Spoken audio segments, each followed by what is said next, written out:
All right, guys, today we're gonna scan this Tesla Model Y, and we're specifically gonna focus on the Frunk. So this is a really good case study on starting a scanning business. You can make an entire business with one of these scanners. Now there's a couple parts to that to consider. One is gathering the actual data and providing that. Another is cleaning that data and providing mesh files and things like that. And the third step would be reverse engineering and creating a full CAD model from that data. So depending where you're at, even the first part, just having a scanner enables you to gather the data for people and sell that. So it's a really good example here where this guy needs the Frunk scan, both top and bottom and around and everything for the mounting points. And today we're gonna use the Freescan Combo. Now this is available on our website, and this is a metrology grade scanner that has both infrared and laser modes, and it's very, very fast. We're gonna scan the entire Frunk with laser mode, so that's why we've got the markers laid out there, and then we're gonna pull it out and scan the bottom side and align those scans. All right, so I'm gonna pop into the software and select laser scan mode, and then new project group, and we're gonna go super high detail for the client. They want a lot of detail. Now reverse engineering, I can do 3 millimeters, and it's gonna be more than enough to get the mounting holes, but we're gonna go high detail just to get all that stuff and have that data once and for all. All right, now here I'm gonna select auto exposure so that it sets the brightness of the lasers before we start scanning. I'm gonna use the 26 laser line cross mode. So now that it's in that mode, I can simply go over here with my scanner and hit the button once, and we have auto exposure success. So I press the button one more time and I start gathering data. Now the laser scanning mode gives you, up to like 150 frames per second on the screen. It's a lot faster. IR mode tends to be somewhere between 10 and 20. So this mode shows you a lot more data a lot quicker, which is really nice. But I'm gonna spend about 5 minutes scanning this, and then we'll check out the data.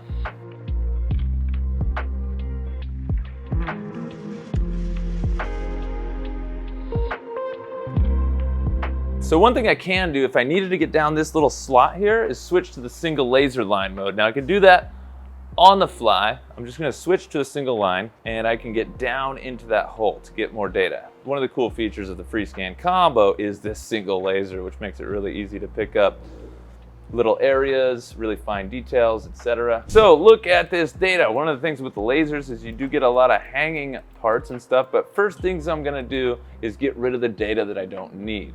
So let's go through here, and I'm gonna select all the stuff that we really aren't gonna want or need.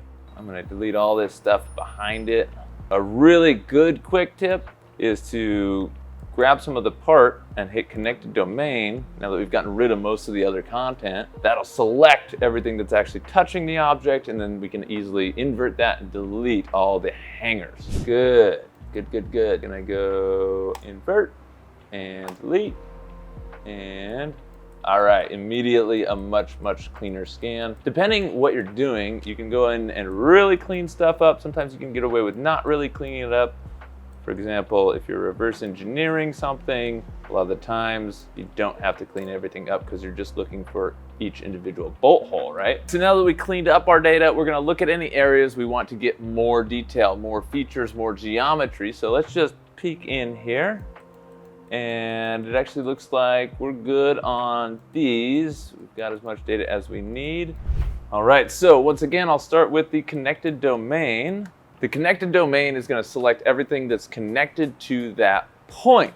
So if I do that and then invert and delete, we get rid of all the extra junk that we don't need, and then we'll do a little more cleanup before we take this thing out and scan the backside. So while this is processing, let's actually do that. I'm just gonna pull the whole Frunk out right now, and we'll get this ready to scan on the opposite side. Now there were 4 bolts that held this thing in, 2 there, and a couple clips, so it's pretty easy to do, and we already put markers on the backside. We're gonna wait for this to process, and we're gonna start the second scan, also in laser mode, and then we're gonna align those 2 scans for a full complete model. Then after that, we're gonna use the infrared mode and just capture the inside of the Frunk below the actual Frunk part so that we can get the mounting points and how much space is really there for whatever this client is doing to this vehicle. Now, I'm just gonna go in here and I'm going to optimize and generate the point clouds. So now that that generated the point clouds, got rid of the extra data, kept the good data, it's looking cleaner already. This is looking very, very nice. So let's go into project groups, start a new project group, and we're just gonna blast through this and scan the other side of the frunk, the side you don't normally see.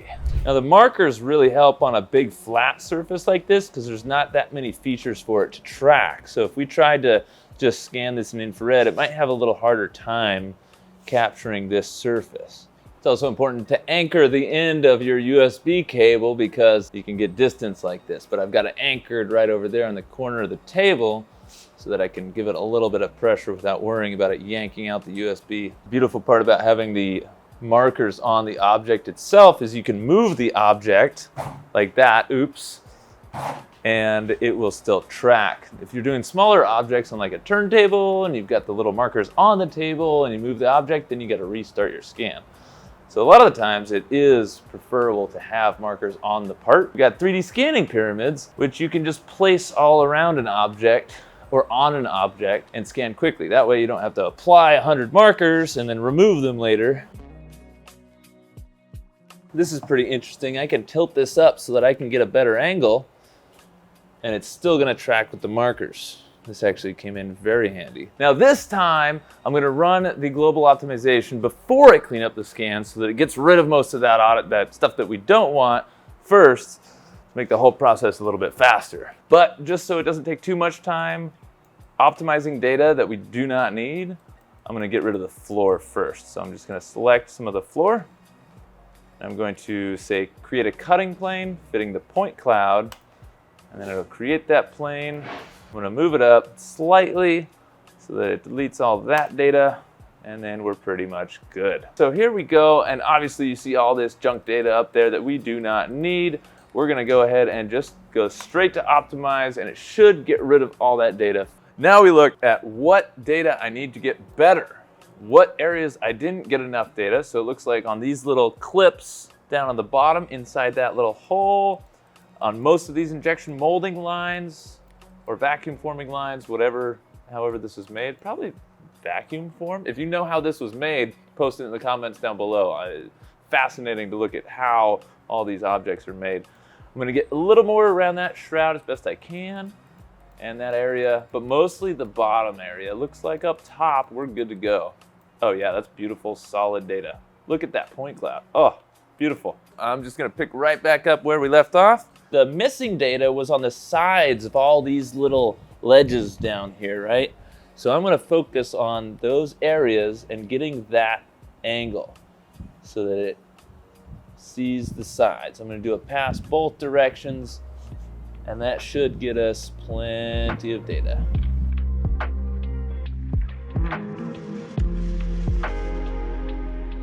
You know what? I think I need a couple more little markers just down on that bottom corner to improve the tracking. You know, it's important to note when you're placing the markers, you don't want to do them evenly. You want to do them in a totally random pattern so that the scanner can really distinguish different areas.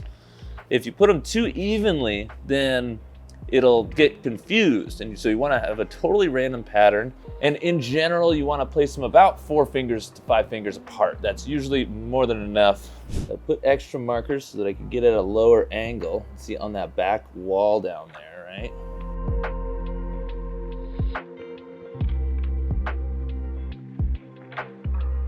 Okay, now I'm gonna check out the data and we're gonna use the single laser line to get into the difficult to reach areas. Invert and delete. And that's some pretty clean data. I can get rid of this floor over here, but it looks like we got way better into these little nubs for sure. I'd like to do a little bit with the single laser on that part just to get all that detail in there. So let's switch to single laser and we'll focus on those 2 areas with the interesting detail. This really makes it easy to snipe data. It's almost like having a scope and you can really just hone in on exactly the area that you need. Even this little ledge here that wasn't fully complete. Oh yeah, look at that. Just picks it right up. Right in the area, just where I need it. That's something where when you're on the cross laser lines, it's a lot harder to do because you just gotta spend more time on it. Versus this, I can just go straight in there, capture that one little sliver that I need, and we're good to go. It's important to remember to watch the angle of the triangulation, right? So I got two lenses, one on each side. So if I go right here, it can't see anything because that lens is blocked, right? But I want to go from all these different angles so that both cameras see that data point from all angles. Otherwise, you'll be missing data.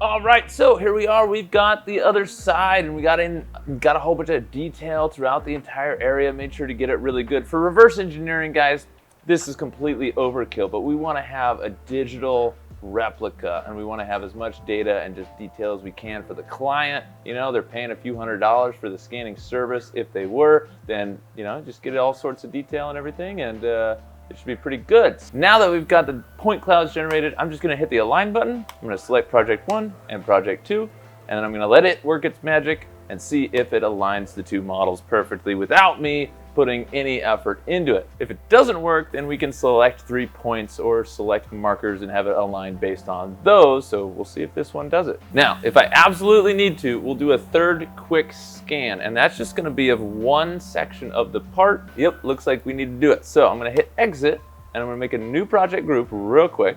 I'm gonna flip this over, because I'm going to scan, I'm thinking I'm gonna scan from here all the way around. So I'm just gonna set this like this and just go around that whole lip, and that'll give it enough data to align the two halves, and then I'll be able to align the top with the both, and then the both with the bottom. Now this one I don't have to focus on a lot of detail. I can just go quick and get lots of data for the system to align with. So here we go. There we go. So now we got plenty. I'm gonna get some of these markers and we'll leave it at that. All right, so I'm gonna invert, delete all the extra data, apply, gonna process real quick, generate point clouds real quick. So now I can go in to align, select project 1 and project 3, and it should align these by features just fine. Perfect, look at that. Nice and aligned. We've got data on both sides. So now I just hit next, and then project 2, hit apply. So we've got an aligned model. Let's see how this puppy did. This is actually fascinating. I think I know exactly what went wrong here. If we come down and check this part out, we scanned this part and it was like that. Awesome. And then when we turned it over, what you'll notice is this piece of plastic deflects, right? So this is flexible plastic, and we scanned it on the ground, meaning that whole thing deflected. This area came out and this part went down. So what we're seeing on the actual scan data is precisely that. Just this little ledge is going under and the bottom ledge is going over. So let's see what we need to do to fix this. Looks like the most important thing to scan is going to be this entire upper area. All right, so I'm gonna create a new project group. We got all that extra data to align everything, and I'm just gonna do that whole section right there one more time. So here we go. Straight on angle. Now, as we remember from the last time, I'm gonna go pass at this angle to get all those little ISO grids. Coming in here, looks like we got everything we need. So I'm gonna go ahead and do connected domain. Still have all that data. I can go invert and delete all that extra stuff, apply the edit, and then we're gonna generate an optimized point cloud and align. We've got all this data looking good. Let's go ahead and align it with the rest of the projects. I need project 3 and project 1 so that we have the front side and the back side. We'll align those, and then we can take the two massive halves and line those up. There we go. Looking good. Next, and group 1, group 2, apply, and we'll have our completed scan. Here we go, the final product. As you can see, that definitely fixed this whole area. It's a little bit of misaligning there. If you really wanted to do it to the highest level, you would redo the entire scan over. But as you can see, we got around it and made that happen. So we've got 4 different project files in here. Let's get them selected all so what we're looking at looks beautiful. All right, so here we go. We got our mounting points. We got our other mounting points. That bottom's looking a lot better. And in here, we've got all of this. Looks like there's a little bit of retouch up on that, but we're gonna go ahead and move along to the next part. A little bit of touch up there. So realistically, the best way to do this is probably taking something like, oh, I don't know, this fan and fixturing this like that. So this is probably the best way to 3D scan this. Now it might be pushing up on these areas a little bit. Frankly, in the end, it probably doesn't matter much for reverse engineering, but good practice makes better. All right, so now all we need to do is get a quick scan of the mounting points inside the frunk here and the top doors. We're gonna do that real quick, just in infrared mode on the Freescan, so we don't have to put markers down. It's just gonna use feature and color detection to track where it's at. So let's do that real quick. So I'm gonna go into here and do invisible light scan, and that's gonna use the infrared mode, the V-cell projectors. And new project group, we can call this object, medium, large objects, features, 0.5, apply. All right, here we go. So the thing I love about the IR mode is you don't have to put markers down, and it does a really good job at tracking just based on the geometry and the features of whatever you're scanning. Now this also has the data quality indicator, which is really handy. As you can see, if I just spend a little more time, that whole area turns green. We're just gonna focus around the front bumper and the front area because I really just wanna get mounting points. So I'm gonna go till it's green on most areas. I'm gonna watch my screen. I'm gonna go down here. I think there's 2 mounting holes down here, and this is reflective aluminum, which would normally be kind of difficult. As you can see there, started tracking the flat plane. And we also want to get sort of what are the limitations of what they could create for inside this frunk, right? If we know what's behind the frunk inside the engine bay, then we can design around that and utilize the space as best as possible. All right, so we got most of it in green. So we've got our mounting holes here, and then we've got that other one over here. You know what? Let me get that a little bit better. I'll just add some data. And this is all dark black plastic. This is basically impossible on a lot of scanners, most scanners. It wouldn't even see anything with this. Okay, there we go. Perfect. There's our other mounting point. So I'm gonna go ahead and generate point clouds. All right, so this is looking pretty good. We got our mounting hole here and here, as well as this area up, that little bracket right there. And that little bracket, or that little area right there. And you got a little bit of reference and of the engine bay for designing within the engine bay. All right, so that's good to go. I'm gonna save that scan out. Now we're gonna go up to the top, and right here we're gonna scan this area just so he has the reference of what this is shaped like to fit on top of the front, so they can design that as well. All right, so we're going invisible light scan. This should have enough features to track.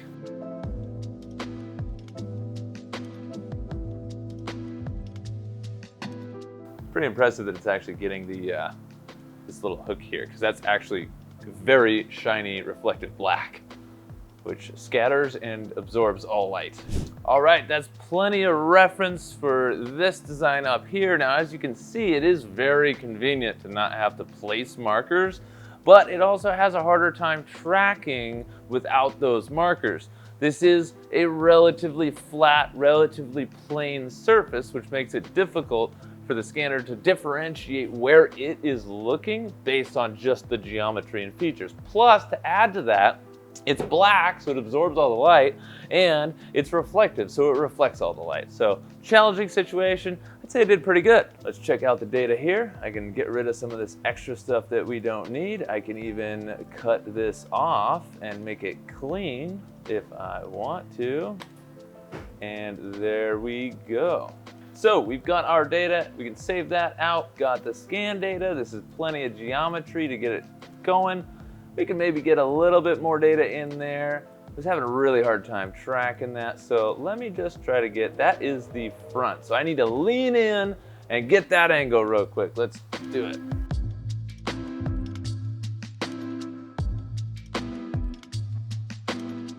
There we go, that'll do. We patched it up, we've got the rest of that data. Everything is green, so we know we've got quality. We've got all the edges and everything around there.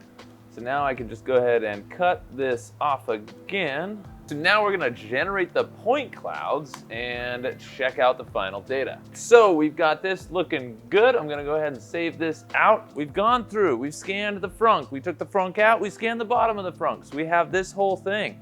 We have the actual engine bay for all the different points and mounting points and the limitations of design on the inside of the frunk, as well as the top lid seal, and that is a project. So guys, if you are looking to start a business in 3D scanning, this is sort of the process you're gonna go through. So which scanner should you get?